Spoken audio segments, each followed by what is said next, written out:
Studies, वो भी chapter number 1 की nature and significance of management. भाई केस स्टडी बिल्कुल भी टफ नहीं होती, उनको सिर्फ हम टफ समझते हैं। चलिए हम लोग स्टार्ट करते हैं कुछ केस स्टडीज और समझते हैं कुछ फंडामेंटल्स। मैं आप लोगों को एक बात क्लियर कर दूं कि मैं आप लोगों को बहुत सारी केस स्टडीज को नहीं कराने वाला, मैं आप लोगों को ये जरूर सिखा दूंगा कि केस स्टडी सॉल्व कैसे की जाती है। यहां हम लोग लेने वाले हैं कुछ क्वेश्चंस केस स्टडीज के। मैं आप लोगों को पहले से बता दूं कि कभी-कभी हम लोगों को लगता है कि लेंथी केस स्टडी होगी तो वो हमसे सॉल्व नहीं होगी। ऐसा कुछ भी नहीं है। केस स्टडी अगर लेंथी है तो उसमें कभी-कभी ना पूरा का पूरा पैराग्राफ हमारा बिल्कुल बेकार होता है। हमें केवल एक डराने के लिए दी जाती है जिससे कि हम लोग अटेम्प्ट ना करें, लेकिन हम डरने वालों में से नहीं है। हम लोग उस केस स्टडी को करेंगे अटेम्प्ट। चलिए ये है हमारी केस स्टडी। याद रखना केस स्टडी पहले कभी मत पढ़ना। अगर आपने केस स्टडी को पहले पढ़ा तो आप करने वाले हैं बहुत बड़ी गलती। पहले पढ़ना इसका क्वेश्चन। भाई यहां अगर हम लोग देखें तो यहां पूछा जा रहा है what quality of management do you think the management is lacking. यहां अपनी अगर क्वेश्चन को देखें तो यहां दो कीवर्ड मिल रहे हैं, कौन-कौन से? Lacking, quality of management. अगर किसी ने भी मेरा कोऑर्डिनेशन वाला वीडियो देखा होगा तो आप लोग आसानी से समझ जाएंगे। मैंने कुछ कीवर्ड बताए थे जैसे कि क्वालिटी ऑफ मैनेजमेंट, इसके अलावा लैकिंग, इसके अलावा आप लोगों का आ जाए missing. These are some keywords of coordination।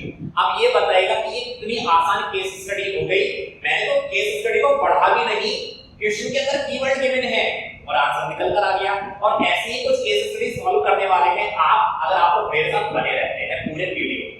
ये रही मेरी केस स्टडी। अच्छा एक कीवर्ड मेरे को बताने से रह गया, इसमें आता है ब्लेम करना, सिर्फ ब्लेम कर रहे हैं। चलिए स्टार्ट करते हैं। करना क्या होता है केस स्टडी को सॉल्व करने से पहले कि भाई हमें इसका प्रॉपर हिंदी मीनिंग निकालना है। अच्छी बात क्या होगी, एग्जाम में ऑलरेडी हिंदी मीनिंग गिवन होगा, हम आसानी से इसको फाइंड आउट कर पाएंगे। देखते हैं यस लिमिटेड के बारे में बात हो रही है। कंपनी इस समय बहुत सारी प्रॉब्लम को फेस कर रही है।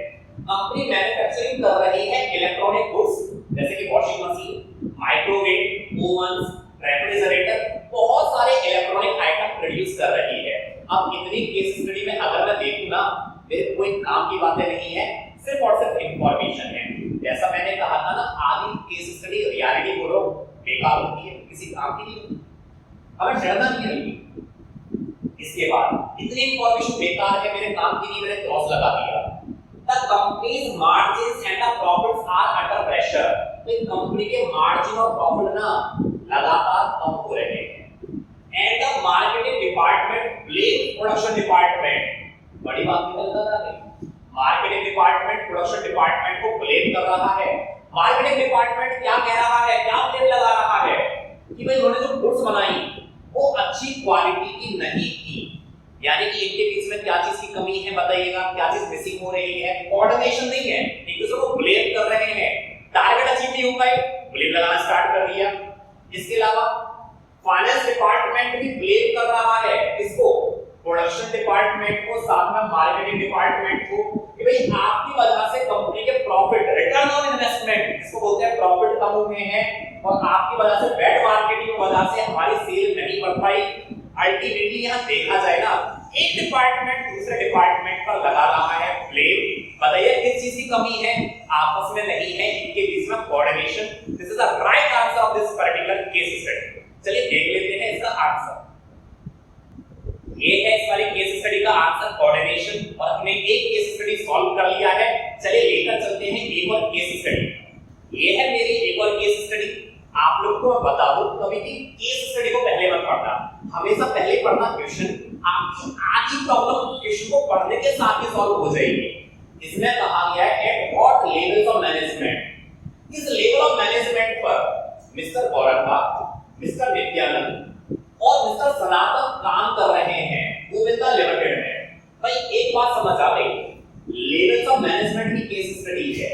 अगर आपने लेवल्स ऑफ मैनेजमेंट की मेरी वीडियो देखी है तो आपको पता होगा 3 लेवल ऑफ मैनेजमेंट होते हैं, टॉप मैनेजमेंट, मिडिल मैनेजमेंट और सुपरवाइजरी लेवल ऑफ मैनेजमेंट। अच्छा, तीनों लेवल ऑफ मैनेजमेंट के अपने कुछ फंक्शन होते हैं कि कौन क्या काम करता है।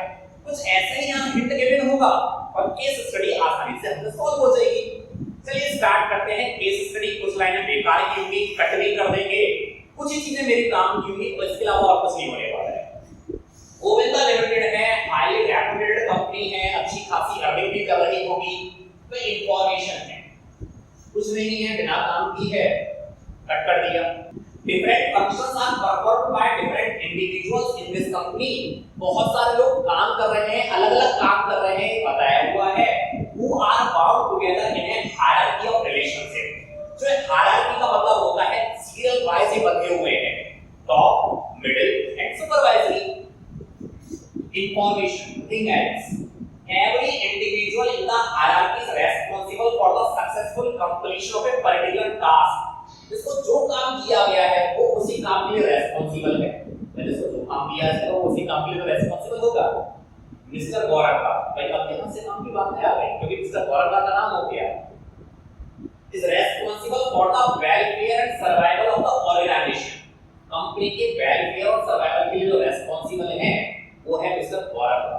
और साथ में क्या कर रहे हैं, ओवरऑल पॉलिसीज बना रहे हैं, गोल बना रहे हैं। भाई ओवरऑल गोल कौन बनाएगा, जो टॉप मैनेजमेंट पर काम कर रहा होगा वही तो पूरी कंपनी के लिए गोल बनाएगा। इसलिए मिस्टर गौरव का काम करते हैं top level management. Mister Nityanand के बारे में देखा जाए, mister Nityanand ensure that the quality of output is maintained. वो रेस्पॉन्सिबल है आउटपुट की क्वालिटी को मेंटेन करने के लिए, साथ में मटेरियल की वेस्टेज ना हो इसके लिए रेस्पॉन्सिबल है, और सेफ्टी के लिए रेस्पॉन्सिबल है। बताइए किसके कीवर्ड हैं, किसके फंक्शन हैं, सेफ्टी, क्वालिटी ऑफ आउटपुट, ये है मेरे सुपरवाइजरी के। इसका मतलब मिस्टर नित्यानंद काम कर रहे हैं सुपरवाइजरी लेवल ऑफ मैनेजमेंट पर।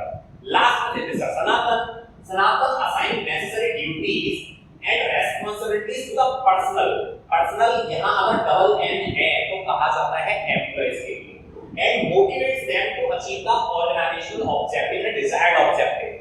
ये काम कर रहे हैं मिडिल मैनेजमेंट पर, क्योंकि मिडिल मैनेजमेंट के फंक्शन में हमने पढ़ा था कि मिडिल मैनेजमेंट करता क्या है, ड्यूटीज को असाइन करता है, असाइनमेंट ऑफ ड्यूटीज।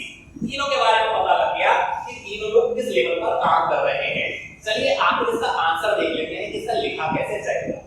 जैसा कि मैंने बताया कि मिस्टर गौरव का काम कर रहे हैं टॉप मैनेजमेंट पर। क्यों, कैसे पता लगा था, जो जिस लाइन से हमें पता लगा था उसी लाइन को हमने नोट कर दिया कि हमें ऐसे पता लगा।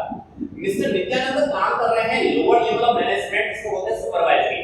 जिस लाइन से पता लगा था उसको हमने यहाँ नोट कर दिया कि भाई ऐसे पता लगा। सेम मिस्टर सनातन काम कर रहे हैं मिडिल मैनेजमेंट पर, जिस लाइन से हमें पता लगा था वो नोट कर दिया। तो ये हमारा आंसर यहाँ हो गया जस्टिफाई के लिए। ये भी बता दिया कि हमें कैसे पता लगा कौन किस लेवल पर काम कर रहा है। देखते हैं लास्ट। अगर आप लोगों को मेरी वीडियो अच्छी लगी हो तो मेरे चैनल को लाइक करिएगा, शेयर करना मत भूलिएगा, सब्सक्राइब करिएगा, कमेंट करिएगा, and thanks for watching my video.